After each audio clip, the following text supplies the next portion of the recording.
నమస్తే. ఇది భగవద్గీత 14వ అధ్యాయం గుణత్రయ విభాగయోగం.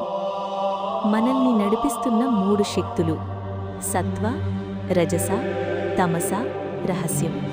గీత అధ్యాయం 14.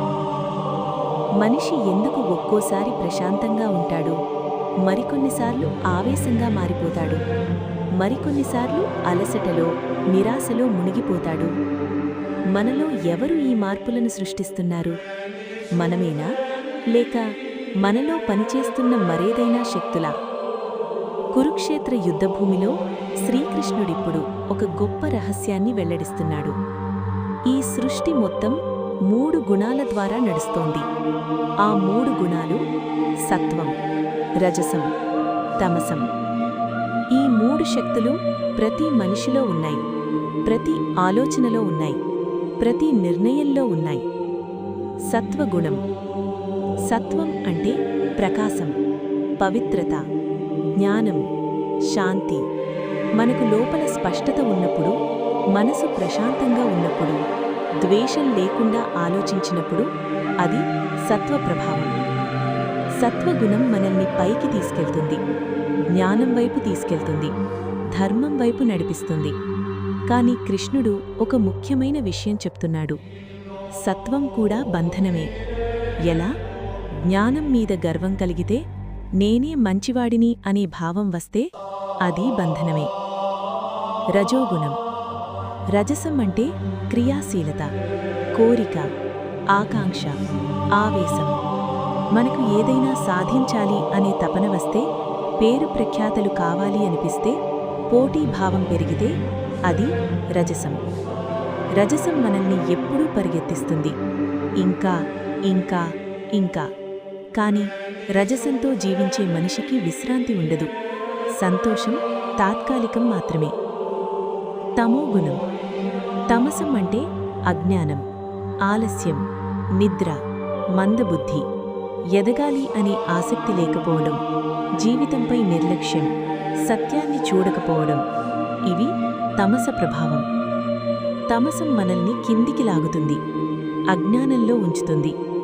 3 గుణాల ఆట. మన జీవితం ఈ 3 గుణాల మధ్య యుద్ధం లాంటిది. ఒక్కోసారి సత్వం పైచేయి సాధిస్తుంది, మరికొన్నిసార్లు రజసం గెలుస్తుంది, కొన్నిసార్లు తమసం మనల్ని కమ్మేస్తుంది. కృష్ణుడు చెప్తున్నాడు, ఈ 3 గుణాలు ప్రకృతి లక్షణాలు. కాని నువ్వు గుణాలు కాదని గుర్తించు, నువ్వు గుణాలకు అతీతుడివి. స్వరం గంభీరంగా చెయ్యండి. సూర్యుడు మేఘంతో కప్పబడినా సూర్యుడు మేఘం కాదు. అలాగే నువ్వు గుణాల ప్రభావంలో ఉన్నా నువ్వు గుణం కాదు, నువ్వు సాక్షి. గుణాతీత స్థితి. అర్జునుడు అడుగుతాడు, ప్రభూ, గుణాలను దాటినవాడి లక్షణాలు ఏమిటి? కృష్ణుడు చెప్తాడు, సుఖంలో మునిగిపోడు, దుఃఖంలో కుంగిపోడు, ప్రశంసలో పొంగిపోడు, నిందలో బాధపడడు. అతను గమనిస్తాడు, ఇది గుణాల ఆట మాత్రమే. అతనంటాడు, గుణాలు పనిచేస్తున్నాయి. అతనికి లోపల సమత్వం ఉంటుంది. అతను ఆసక్తి లేకుండా జీవిస్తాడు, కాని నిర్లక్ష్యంగా కాదు. అతను కర్తవ్యం చేస్తాడు, కాని గర్వం లేకుండా. అతను జీవితం మధ్యలోనే విముక్తుడు. గుణాలను దాటే మార్గం. ఎలా గుణాలను దాటాలి?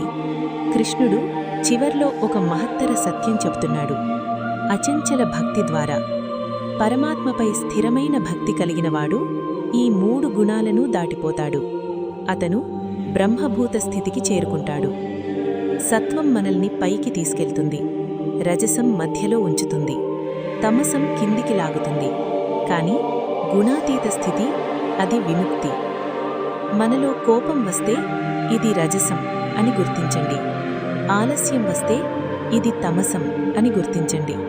ప్రశాంతత వస్తే ఇది సత్వం అని గుర్తించండి. కాని ఎప్పుడూ గుర్తుంచుకోండి, నేను గుణాలు కాదు, నేను సాక్షి. ఈ జ్ఞానం స్థిరమైతే జీవితం మారిపోతుంది, భయం తగ్గుతుంది, అహంకారం కరుగుతుంది, మనసు నిలకడగా మారుతుంది. ప్రభూ, ఈ 3 గుణాల ఆటను గుర్తించే జ్ఞానం ప్రసాదించు. గుణాలకు అతీతమైన స్థితి ఇవ్వు. నీ భక్తిలో నన్ను స్థిరపరచు